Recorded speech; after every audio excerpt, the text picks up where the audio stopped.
Good morning friends. आज हम अपना लास्ट जो पोर्शन बचता है आज हम इसको कंप्लीट करेंगे अपने चैप्टर को, सॉइल एज ए रिसोर्स।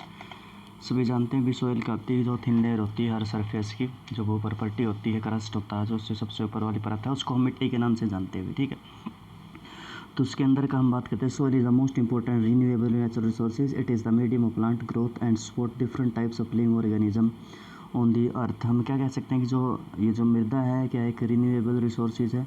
ठीक है, लेकिन समय बहुत लंबा लगेगा। ध्यान रखने वाली बात इसमें यहाँ पर है कि भाई ये क्या है, सपोर्ट करता है यहाँ पर प्लांट्स को ग्रोथ के लिए, सबसे इम्पोर्टेंट चीज़ है।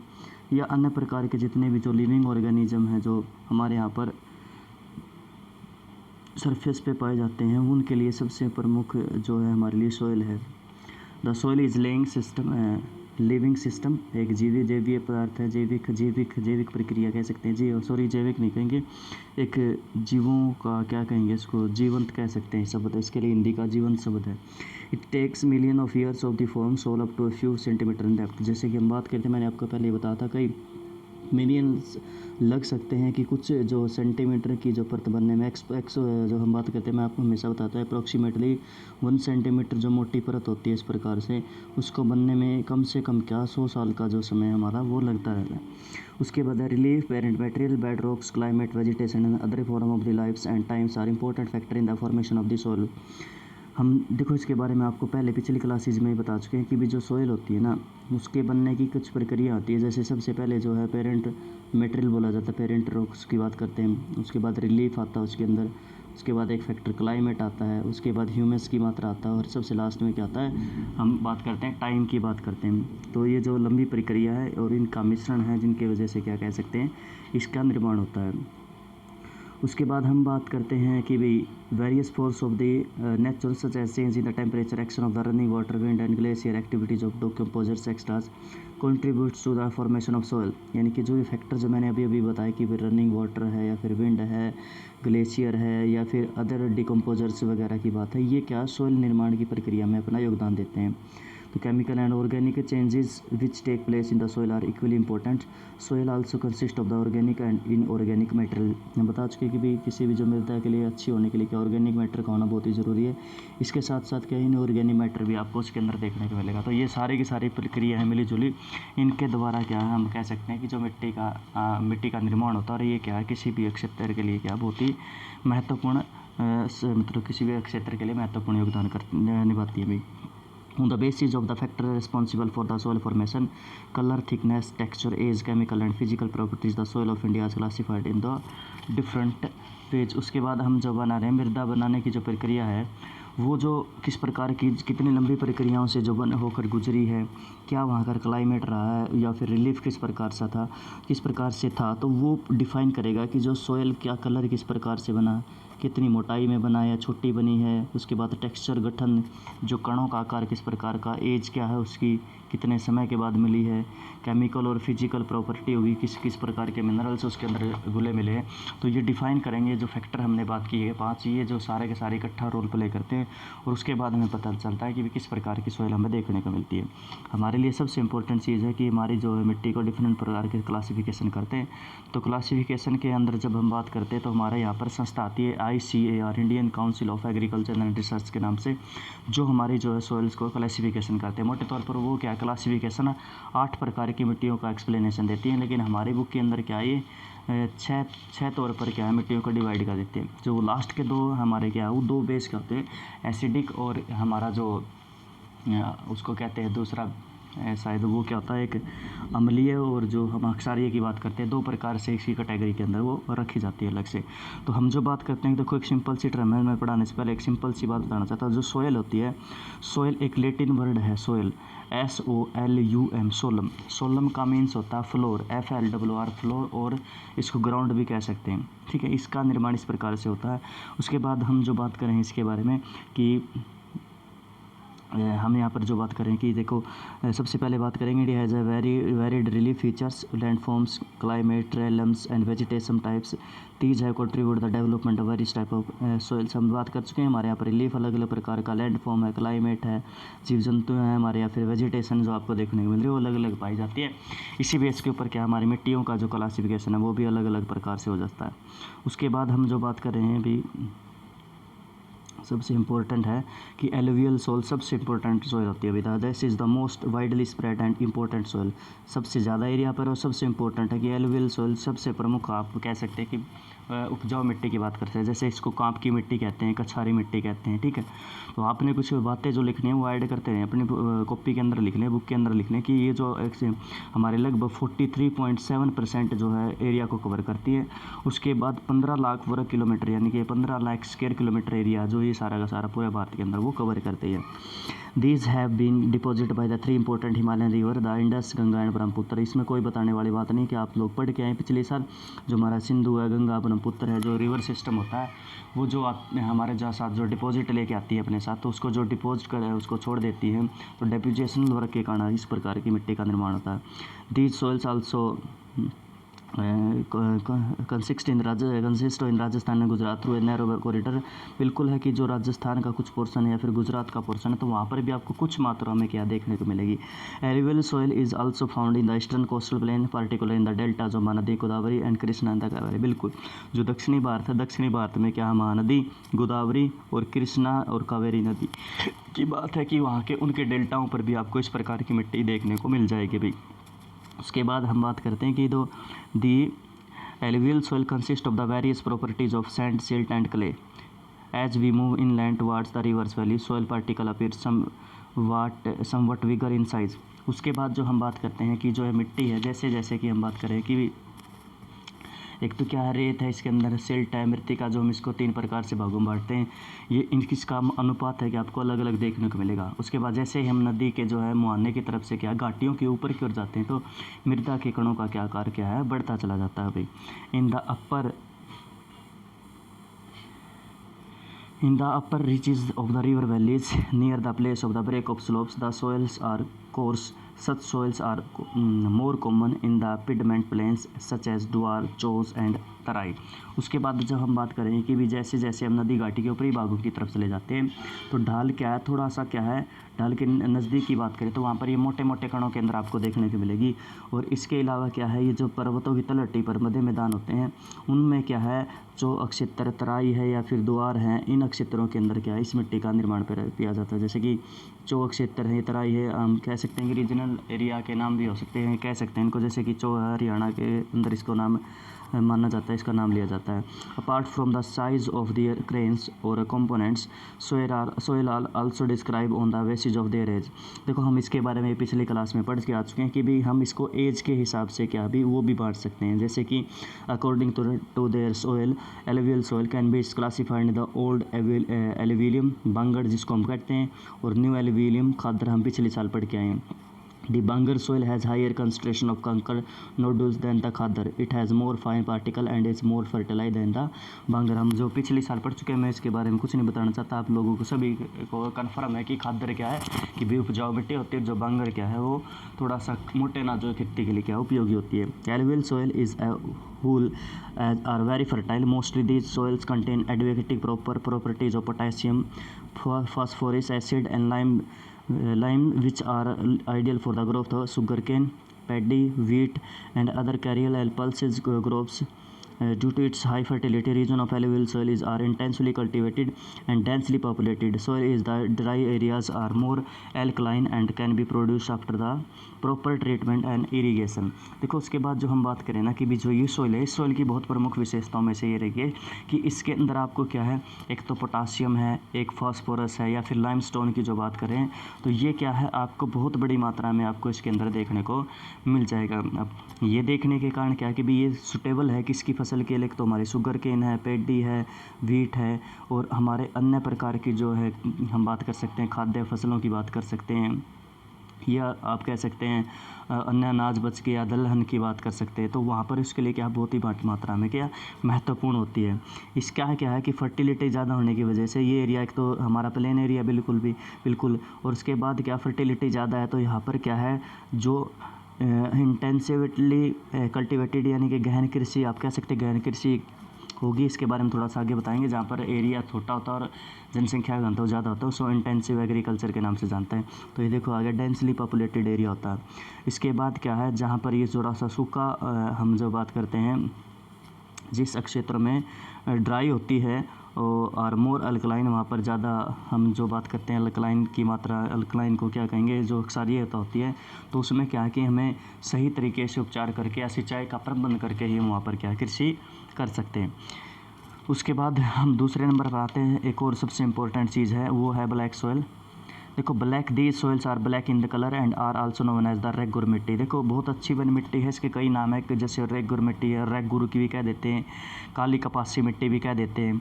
तो ये जो हमारे क्षेत्र के ऊपर लगभग 5 लाख स्क्वायर किलोमीटर का एरिया कवर करती है और लगभग 16% एरिया की बात करते हैं जो इसको कवर करती है। और एक और जो सबसे इम्पोर्टेंट चीज़ है, इसके अंदर लिम कैप की मात्रा पाई जाती है। लिम कैप, ये शब्द आपने याद रखना भी, इसमें क्या है, लिम कैप की मात्रा पाई जाती है। लाइमस्टोन, आयरन, मैग्नीशियम, लिम कैप ये नहीं है। उसके बाद कैल्शियम है, एल्यूमिनियम है और एक पोटेशियम है। तो इनकी मात्रा इसके अंदर बहुत ज़्यादा मात्रा में मिलती है। एक और जो है इम्पोर्टेंट क्वेश्चन बताता हूँ मैं कि इसमें जो ब्लैक जो कलर होता है, ब्लैक कलर का मतलब क्या होता है कि जिसमें क्या है टिटेनीफेरस, ये मैग्नेटाइट का एक प्रकार होता है टिटेनीफेरस, और एक ह्यूमस की मात्रा होने के कारण इसका कलर कैसा होता है, वो ब्लैक कलर आपको देखने को मिलेगा। इसके अलावा काली कपासी वाली मिट्टी आप सभी जानते हैं, इसको कहते हैं, हमने आपको पहले ही बता दिया, रेगुड़ मिट्टी है, रेगड़ मिट्टी है, ये इसके अन्य प्रकार के नाम आपको देखने को मिलेंगे। उसके बाद black soil is ideal for the growing cottons and it also known as a black cotton calls. ये हमने अभी कंफर्म कर दिया। It is believe that the climate condition along with the apparent rocks material are the important factor for the formation of the black soil. एक तो इसमें जो ध्यान देने वाली जो पेरेंट में जो रॉक्स होती हैं, जो मटेरियल होता है, उसमें क्या है, ये सबसे प्रमुख जो भूमिका होती है जो इस मिट्टी के निर्माण के अंदर जो निभाती है। अभी this types of soil is typically of Deccan trap region spread over north west Deccan plateau and it's made of the lava flows. उसके बाद हम यदि बात करें तो ये जो है प्रॉपर नेम है क्या है, मृदा दक्कन का जो पठार है, वहाँ पर जो बेसाल्ट का जो लावा है उसके उत्तर और पश्चिमी भागों में आपको देखने को मिलेगी। और वहाँ पर सारे के सारे देखो जो लावा उससे बनी हुई रॉक्स है, और वहाँ पर इस प्रकार की मिट्टी आपको देखने को मिलेगी। They cover the plateau Maharashtra, Saurashtra, उसके बाद है Malwa Madhya Pradesh, Chhattisgarh and extend to the south east direction along with the Godavari and Krishna valley. जैसे कि हम बात करें यहाँ पर जो बात आई, महाराष्ट्र है, सौराष्ट्र है, मालवा प्रदेश है, या फिर मध्य प्रदेश है, छत्तीसगढ़ के क्षेत्र में आपको ये अच्छी प्रकार से होती हुई देखने मिल जाएगी। इसके साथ कुछ क्षेत्र में जो गोदावरी और कृष्णा का नदी का जो क्षेत्र है वहाँ पर भी आपको देखने को मिल जाएगी। The black soil are made of the extremely fine clayey material, they are well known है for the capability to hold moisture. देखो इस मिट्टी की एक और विशेषता है कि इसके अंदर क्या है कि बहुत महीन कण होते हैं, जो मिट्टी के कण क्या है बहुत ही फाइन होते हैं। इसी वजह से क्या है, ये कैपेबिलिटी टू होल्ड मॉइस्चर, यानी कि जो हम बात करें ना, नमी को धारण करने की क्षमता सबसे ज़्यादा होती है। तो इसको आप मार्क कर लें, आपका 1 नंबर का प्रश्न पूछा जाता है। In addition they are rich in soil nutrition such as the calcium carbonate, magnesium, potassium, lime. इसके बारे में आपको लिम कैप के माध्यम से मैं आपको बता चुका हूँ। These soil are generally poor in the phosphorus content, they develop deep cracks during the weather which help is the proper aeration of the soil.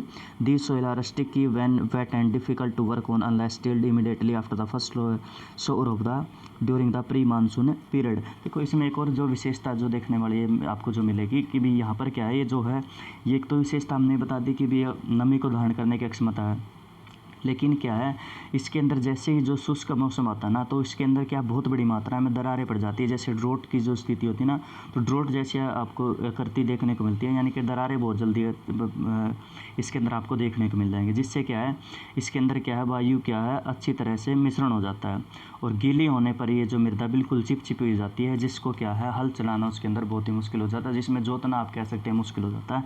इसी वजह से क्या जब मानसून का जो प्रारंभ होता है उसके साथ ही इस मिट्टी के अंदर क्या किया जाता है, शुरुआत कर दी जाती है कि भी हम क्या करेंगे, इसके अंदर खेती करना शुरू करेंगे भी। उसके बाद हम जो बात करते हैं लेटराइट सॉइल की, रेड सॉइल और येलो सॉइल की बात करेंगे। देखो रेड सॉइल और जो है येलो सॉइल की जब हम बात करते हैं तो ये क्या है, एक आपको जो देखने को मिलेगी भाई ये इन सिटू सॉइल का टाइप आप कह सकते हैं कि भाई ये एक ही स्थान पर बनने वाली क्या है मिट्टी है, आपको वहाँ पर देखने को मिलेगी भाई। उसके बाद क्या है कि हम बात करें red soil develop on the crystalline इग्नीशियस rocks in the area of low rainfall in the eastern and southern part of the Deccan प्लेटू। तो लाल मृदा जो है हम जो बात करें हैं दक्कन पठार के पूर्वी और पश्चिमी हिस्सों के अंदर जो हमारे रोएदार अग्न्य चट्टानों पर जो कम वर्षा होती है, यानी कि जो कम वर्षा होती है, क्रिस्टलाइज इग्नीशियस रॉक्स हैं, वहाँ पर आपको देखने को मिल जाएगी। Yellow and red soil are also found in the part of Orissa Chhattisgarh. इसके अलावा इनकी उड़ीसा छत्तीसगढ़ में भी देखने को मिलती है। South southern part of middle Ganga plain and along the piedmont zone of the western Ghat this soil develop a reddish colour due to the diffusion of the iron in the crystalline and metamorphic rocks. Its looks yellow when it's occur in a hydrated form. उसके बाद जो हम बात करें हैं कि भी इन मृदाओं का रंग जो है लाल रंग होता है। जैसे हमने बात की कि अग्न्य हैं या फिर मेटामॉर्फिक जो रूपांतरिक चट्टानें हैं, उनके अंदर लोहे के धातु के होने के कारण आपको इस प्रकार की जो है प्रक्रिया आपको देखने को मिलेगी। एक और जो सबसे इम्पोर्टेंट चीज़ इसके अंदर है कि इसका जो पीला रंग भी हो जाता है, जिसके अंदर जल जब अंदर की तरफ चला जाता है ना, तो उसके कारण क्या हम जिसको कहते हैं जल जब इसके अंदर समा जाता है तो इसका कलर क्या थोड़ा सा क्या हो जाता है, वो आपको पीला भी देखने को मिल जाएगा। ठीक है। उसके अलावा जो हम बात करते हैं कि देखो एक तो जो है कम उपजाऊ मिट्टी देखने को मिलेगी। अब ये नहीं कि सिर्फ और सिर्फ क्या रेड कलर ही देखने को मिला, येलो कलर भी देखने को मिलेगा, कहीं कहीं क्या है इसको जो है ब्राउन कलर भी देखने को मिलता है, इसका चॉकलेटी कलर भी हो जाता है, और कहीं कहीं पर माना जाता है इसका कलर क्या है लगभग काफ़ी हद तक क्या ब्लैक जो हमारी जो आप कह सकते हैं जो ब्लैक होता है ना, ब्लैक कलर की भी आपको देखने को मिल सकती है। उसके बाद एक और सबसे इम्पोर्टेंट चीज़ है, यदि मैं इसके बारे में बताने का प्रयत्न करूं तो ये क्या है कि इसके अंदर क्या लोहे के यौगिक होते हैं। जैसे मैंने अभी बात बताई कि लोहे के जो यौगिक होने के कारण यहाँ पर जो अग्न्य रूपांतरित चट्टानें हैं उनके कारण इस प्रकार का मिट्टी का जो रंग लाल होता हुआ देखने को मिलता है आपको। Laterite soils has been derived from a Latin word later which means bricks. देखो जो लेटराइट सोइल है वो ग्रीक भाषा का शब्द है जिसका मतलब होता है लेटर, और आप कह सकते हैं इसका मतलब हिंदी में यदि निकाले तो उसका मतलब होता है ईंट। The laterite soil develops under the tropical and subtropical climate with the alternative wet and dry seasons। देखो जो लेटराइट मिट्टी है तो जहाँ पर उच्च तापमान देखने को मिले और बहुत बड़ी मात्रा में क्या देखने को मिलेगी, वहाँ पर वर्षा देखने को मिलेगी, वहाँ पर इस प्रकार की विशेषता आपको देखने को मिल जाएगी। This soil is the result of intense leaching due to the heavy rains. तो इसका जो निर्माण है जो जहाँ पर बहुत बड़ी मात्रा में जो भारी वर्षा होती है वहाँ पर क्या है जो लीचिंग की प्रक्रिया होती है, यानी कि जो निक्षालन बोला जाता है, जो पानी क्या नीचे की तरफ शिफ्ट होता शुरू जाता है, वहाँ पर इस मिट्टी का निर्माण होता है। उसके बाद है laterite soil are mostly very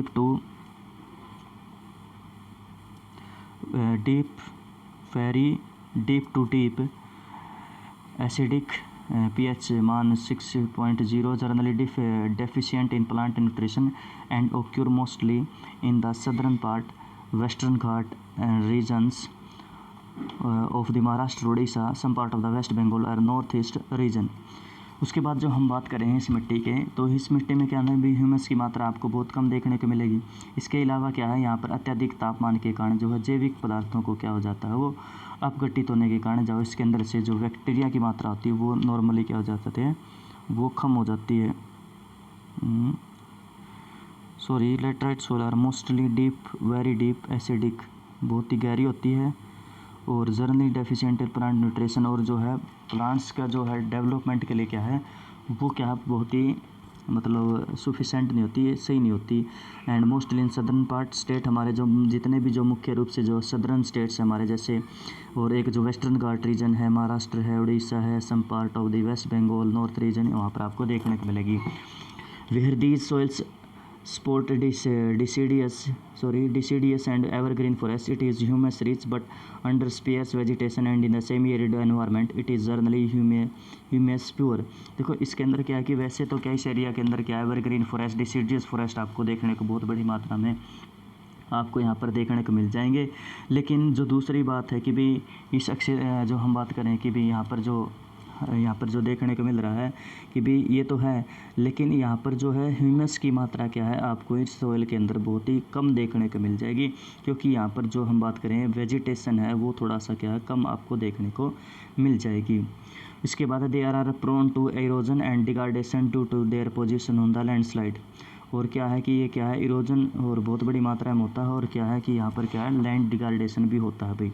after adopting appropriate soil conservation techniques particularly in the hilly areas of Karnataka, Kerala, Tamil Nadu, this soil is very useful for growing tea and coffee। यदि हम बात करें अच्छी technique, अच्छी प्रकार से technique use करके, यानी कि जो डिग्रेडेशन और इरोजन हो रहा है इस प्रक्रिया को रोक कर हम प्रयत्न करें तो यहाँ पर इन क्षेत्रों के अंदर सोयल अच्छी प्रकार से बन सकती है और कृषि की जा सकती है भाई।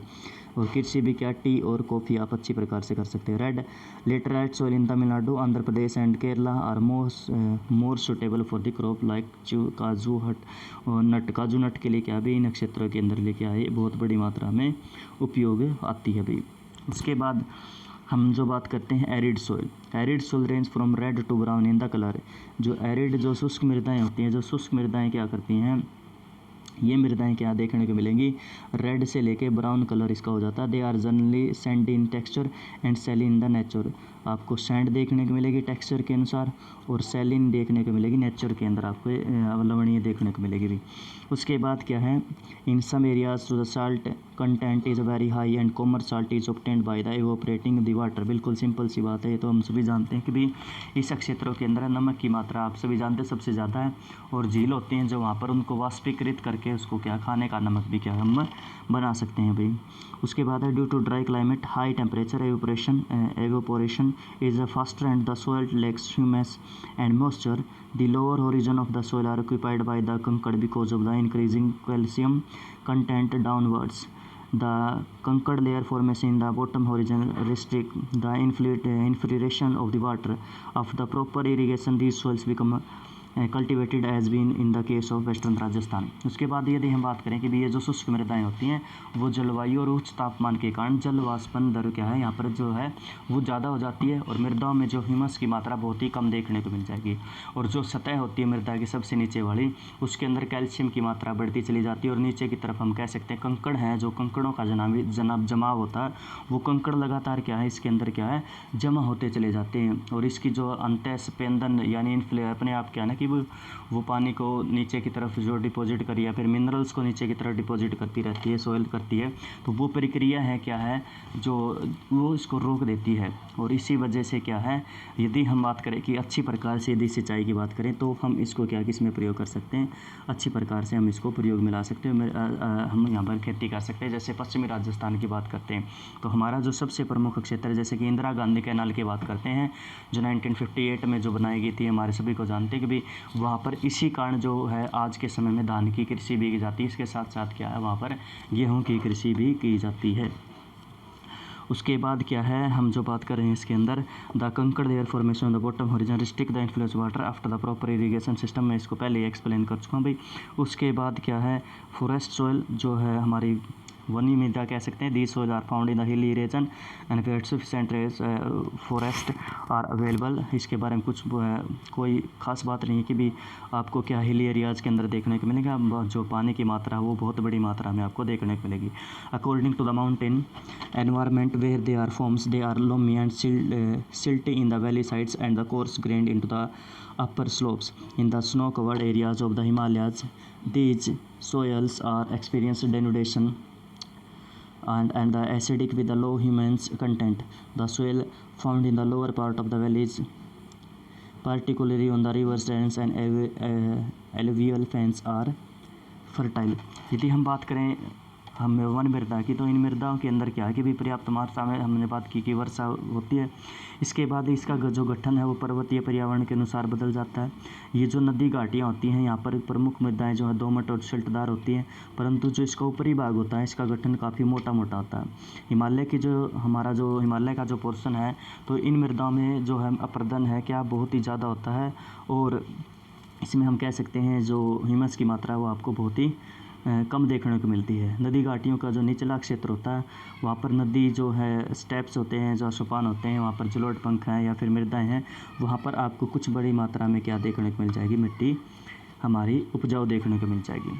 उसके बाद अगर हम बात करें इसकी, अगर हम सोइल की बात करें तो सोइल इरोजन की बात करते हैं। सोइल मृदा इरोजन जब वो कट जाती है, एक तो उसका कारण, और उसको कंजर्व करने के हैं कंजर्वेशन के तरीके हम देखने का प्रयत्न करेंगे। देखो इसको जो सोइल इरोजन होता है ना, सोइल इरोजन को क्रीपिंग डेथ के नाम से जाना जाता है। क्रीपिंग डेथ का मतलब क्या होता है, रेंगती हुई मृत्यु कहा जाता है, क्योंकि हमारी मिट्टी को ख़त्म करती चली जाती है, इसलिए माना जाता है कि ये क्या है, हमारा सब कुछ ख़त्म कर देती है। अभी तो हम जो बात करें इसके बारे में, the denudation of the soil cover and the subsequent passing down in describe as a soil erosion. यदि हम बात करें सोइल इरोजन की, जो मृदा का जो कटाव है, जो मृदा के कटाव की प्रक्रिया क्या कहा जाता है, हम उसको क्या कहते हैं, सोइल इरोजन कहते हैं। The process of soil formation and the erosion go on the simultaneously and generally there is a balance between the two. Sometimes these balance is disturbed due to the human activities like deforestation, overgrazing, construction and mining, while natural forces like wind, glacier, waste water lead to the soil erosion. The running water cuts through the clayey soil and makes deep channel as the gullies. The land becomes unfit for the cultivation and is known as the badland topography. In the Chambal Basin, such lands are called ravines. Sometimes हम ये देखते हैं कि देखो ये जो क्या है कि भी हम जो इसकी बात करें कि जो सोइल इरोजन की बात करें कि भी जो सोइल इरोजन क्या, वैसे तो क्या एक संतुलन की प्रक्रिया है, जैसे कि पृथ्वी है, या फिर हम बात करें प्रकृति की बात करें, या फिर जो मृदा बनने की जो प्रक्रियाओं की बात करें, तो इनके अंदर क्या है, ये थोड़ा सा बैलेंस बना के रखती है प्रकृति।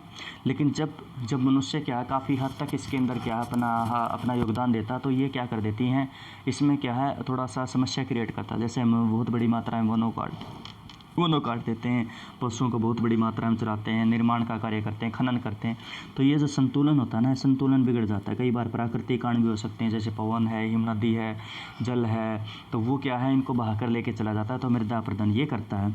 तो ये जो बहता हुआ जल है, तो कई बार क्या है बहुत बड़ी मात्रा में क्या गहरी वाहिकाएँ बना जाता है, यानी कि गहरी आपको अवनालिकाओं के रूप में आपको देखने को मिलेगा, यानी कि उंगली के टाइप में क्या इरोजन होता हुआ देखने को मिल जाएगा, जिस प्रकार से आपकी यहाँ पर इस बुक में देखने को मिल रहा है। तो ये जो कारण है क्या कि एक गली इरोजन का एक टाइप होता है, जैसे कि इरोजन है कि सबसे पहले एक सीट इरोजन होता है, एक रिल इरोजन होता है, गली इरोजन है, तो थर्ड कैटेगरी में आता है गली इरोजन। सीट में तो क्या होता है कि भाई एक पूरी की पूरी परत निकल जाती है। रिल में क्या होता है कि जो उंगली के शेप में क्या है थोड़ा सा कटना शुरू हो जाती है, और गली में क्या बिल्कुल ही बहुत बड़ी मात्रा में क्या गड्ढा सा बन जाता है, जिसको आप बैडलैंड टोपोग्राफी के नाम से भी जाना जाता है। और चंबल घाटी इसके लिए क्या बहुत बड़ी मात्रा में आपकी प्रसिद्ध मानी जाती है भाई, वहाँ पर इस प्रकार की जो प्रक्रिया बहुत ज़्यादा देखने को मिलती हैं। इसके बाद है flow as a sheet over large area down the slope. In such cases जो the top soil is the washed away, जब ये this is known as the sheet erosion, यानी कि जो प्रमुख मिट्टी है, जैसे मैंने अभी भी बताया कि जो सोइल की जो टाइप्स होती हैं मतलब, तो इसमें क्या जैसे कोई सरफेस है, तो सब ये प्रमुख जो मिट्टी होती है, मान लीजिए सोइल थी, ये कोई 1 सेंटीमीटर की परत मान लेते हैं, तो ये सारे की सारी जब ये परत उड़ करके कहीं पर चली जाती है ना, तो उसको शीट इरोजन बोला जाता है। Wind blows loose soil off flat और sloping land known as the wind erosion. Soil erosion is also caused due to a defective method of farming, ploughing in the wrong way up and down the slopes from the channel from the quick flow of the water leading to the soil erosion. देखो इसके अलावा कुछ और कारण हैं कि जिसकी वजह से भी क्या है मिट्टी के जो है मिट्टी का जो प्रदन होता है, जैसे हम गलत तरीके से क्या करते हैं, कृषि करते हैं। अब जिस डायरेक्शन में क्या है कि हवा चल रही है, उसी डायरेक्शन में क्या हम जो कार्य कर देते, तो वहाँ पर भी क्या आपको देखने को मिला सोइल इरोजन ज़्यादा देखने को मिलता है। गलत ढंग से हमने जैसे बात की, मैंने हल की बात की, तो ये उसी कारण हो सकता है। और कई बार क्या है कि भी जो बहता हुआ जल होता है वो भी मिट्टी का कटाव करता है। अगर हमने उसको रोकने का तरीका नहीं बनाया तो खेती के अंदर, तो भी हमें क्या है कि बहुत बड़ी मात्रा में क्या देखने को मिलेगा, सोइल इरोजन होता हुआ देखने को मिलेगा। Ploughing along the contour lines are decelerating the flow of the water down the slopes, this is called the contour ploughing. इसके बारे में भी आप पिछली क्लास में पढ़ चुके हैं। एक भी समान ऊंचाई वाली रेखाओं को मिलाने वाले समान ऊंचाई वाले क्षेत्रों को मिलाने वाली रेखाओं को समोच्च रेखाएं कहते हैं। तो उनके अनुसार बनाकर हमें हल चलाना चाहिए, जिससे क्या है कि वाटर का फ्लो क्या है हम काफ़ी हद तक कम कर सकते हैं, जिसको कंटूर प्लगिंग कहते हैं। Step can be cut out of the slope making terrace, हमें क्या टेरेस खेती करनी चाहिए। देर कल्टीवेशन रिसोर्स रेस्क्यूज इरोजन, हम थोड़ा सा कम कर सकते हैं इसको। वेस्टर्न एंड सेंट्रल हिमालयज है वेल डेवलप्ड टेरेस फार्मिंग, वहाँ पर जो है टेरेस वेस्टर्न और सेंट्रल हिमालय वहाँ पर अच्छी प्रकार से होती है।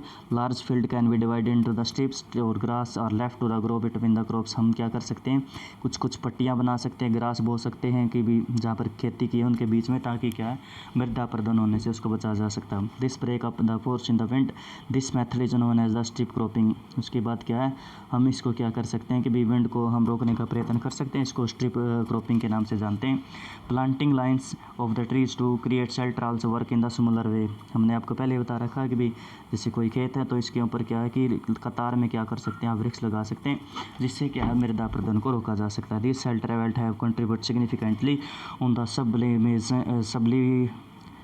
स्टेबिलिटाइजेशन of the sand dunes and stability in the desert in the western India. उसके बाद क्या है कि जो सैंड ड्यून्स होते हैं उनको जो सरकने में क्या है कि ये मदद करते हैं कि मदद नहीं करेंगे, उनको रोकने में मदद करता है। जैसे कि भी ये आएंगी तो जो सोयल है, ये जो विंड के दवा विंड आ रही है तो इसको सोयल को उठा के लेके आ रही है तो वो उसको विंड से लगेगी, टकरा कर वहीं पर गिर जाएगी, तो क्या उसको इस प्रकार से वहाँ से बचाया जा सकता है। इसके बाद हम जो बात करें लास्ट चीज़ की, स्टेट ऑफ इंडियाज़ एनवायरनमेंट की, द विलेज ऑफ सुखो माजरी एंड द डिस्ट्रिक्ट ऑफ जबुआ। हमारा कर ले एक नंबर के पर्सन है। सुखो माजरी हमारा हरियाणा के अंदर और जबुआ जो ज़िला है हमारा क्या है एमपी के अंदर आता है। अभी these are shown that possible to the reverse land degradation tree density in Sukho Majri increased from 13 per hectare in 1976 to 1.72 per hectare in 1992. Regeneration of the environment lead to the economic well-being as a result of greater resource availability, improved agriculture and animals care, and consequently increase income. Average annual household income in Sukho Majri range from the 10,000 to 15,000 between 1979 and 1989। देखो यदि हम बात करें कि जो सुखो माजरी गांव है ये पंचकुला डिस्ट्रिक्ट के अंदर आता है और जबुआ क्या है कि हमारा एमपी डिस्ट्रिक्ट मध्य प्रदेश के अंदर आता है, तो दोनों क्या है वाटर जो हार्वेस्टिंग होती है, वाटर जो डेवलपमेंट हार्वेस्टिंग के अंदर क्या है इसका नाम आता है। पूरे विश्व के हमारे जो पूरे देश के सामने क्या है कि एक एग्जाम्पल सेटअप करते हैं कि इनसे बहुत बड़ी मात्रा में फ़ायदा हुआ, क्योंकि जो सुखना लेक थी वहाँ पर क्या लगातार जो सोइल इरोजन के बढ़ने के कारण क्या है और वहाँ पर क्या गाद की मात्रा लगातार बढ़ती चली जा रही थी। तो उसके ऊपर एक प्लान हमारा एक कमीशन बिठाया गया था, उन्होंने इसकी जो है जब इसके बारे में अध्ययन किया तो उन्होंने पाया कि भी बहुत बड़ी मात्रा में जो अपर कोर्स था जो सुखना लेक के पास से जहाँ से जो पानी आ रहा था इसके अंदर फ्लो हो रहा था, तो वहाँ से वृक्षों को बहुत बड़ी मात्रा में काट दिया गया था।